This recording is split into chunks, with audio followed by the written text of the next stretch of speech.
روزہ دار پیاس کی شدت کو کم کرنے کے لیے بار بار کلی کرے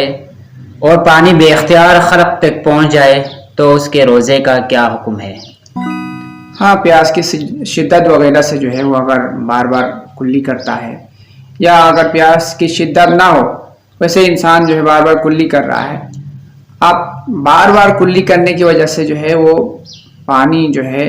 اگرچہ بھی اختیار اس کے حلق تک پہنچ گیا، تو چونکہ کلی اس نے اپنے اختیار سے کیا ہے اور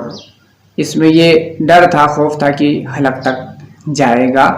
پھر بھی اس نے بار بار کلی کی، لہٰذا اس کا روزہ باطل ہو جائے گا، لہٰذا بعد میں اس روزے کی قضا اس کے اوپر واجب ہو جائے گا، لیکن اس کے اوپر کفارہ نہیں لگے گا، صرف جو ہے روزے کی قضا اس کے لیے کرنا پڑے گا۔